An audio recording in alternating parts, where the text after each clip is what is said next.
Magandang umaga mga kahuan. Narito na ang Pag-asa Weather Update today.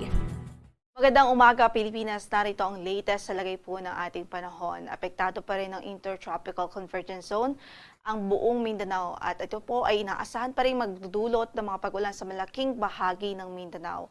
Samantala, yung Northeast Monsoon o Amihan ay patuloy na nakakaapekto sa Northern Luzon o Hilagang Luzon, habang yung Easterlies naman ay nakakaapekto sa natitirang bahagi pa ng ating bansa.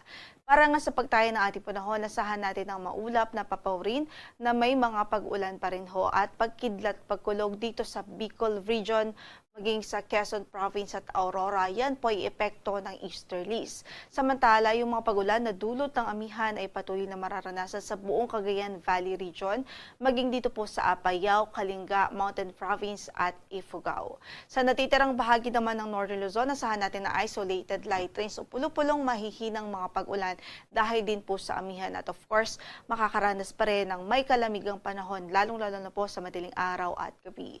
Samantala sa Metro Manila, at natitirang bahagi pa ng Luzon, asahan natin ang bagyang maulap hanggang sa maulap na papawirin. May chance na lamang ho ng mga localized thunderstorms, lalong-lalo na po sa hapon at gabi. Para sa pagtayo ng ating temperatura sa Metro Manila, 23 to 31 degrees Celsius. Sa Baguio ay malamig pa rin po, 16 to 23 degrees Celsius. Sa Lawag po ay 24 to 32 degrees Celsius. Sa Legazpi ay 25 to 30 degrees Celsius. Habang sa Tuguegarao ay from 22 to 26 degrees Celsius. At sa Tagaytay ay 22 to 30 degrees Celsius. Makakaranas rin ng mga pagulan ng Eastern Visayas dahil sa easterly. So saan man ang lakad natin sa araw na ito, huwag kong kalimutan magdala ng mga pananggalang sa ulan. Sa natitirang bahagi pa ng Visayas, asahan natin ang bahagyang maulap hanggang sa maulap na papawirin. May chance lamang ho ng mga localized thunderstorms.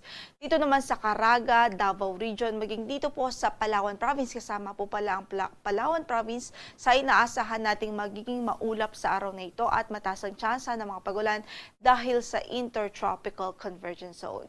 Sa natitirang bahagi naman ng Mindanao ay bahagyang maulap hanggang sa maulap ang papawirin, at kung may mga pagulan man po ay mga isolated lamang po o mga localized. So hindi po ito widespread o malawakang mga pagbuhos ng ulan. Pero dito sa eastern section ng Mindanao at sa Palawan Province ay inaasahan natin ang mga pagulan sa halos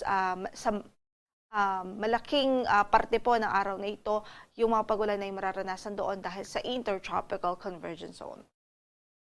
Sa pagtayo ng ating temperatura sa Davao ay 24 to 31 degrees Celsius ang inaasahan. Gayon din sa Cagayan de Oro, 25 to 31 degrees Celsius. Sa Tacloban, sa Cebu ay 26 to 32 degrees Celsius. Gayon din sa Iloilo, 25 to 32 degrees Celsius. Sa Puerto Princesa, 25 to 31 degrees Celsius. Sa Zamboanga ay 24 to 33 degrees Celsius. At sa Calayan Islands ay 26 to 31 degrees Celsius. Wala rin po tayong gale warning na nakataas ngayon sa anumang bahagi ng ating mga baybaying dagat, at sa kasalukuyan, banayad hanggang sa katamtaman ang magiging pag-alon sa malaking bahagi ng ating karagatan. Pero dito sa Northern Luzon at sa eastern section o eastern seaboards po ng Central Southern Luzon, maging ang Visayas, ay inasahan natin ang katamtaman hanggang sa maalong kondisyon ng karagatan. Kahit ingat pa rin ang ating manaragat, lalo po yung mga gumagamit ng maliliit na sasakyang pandagat.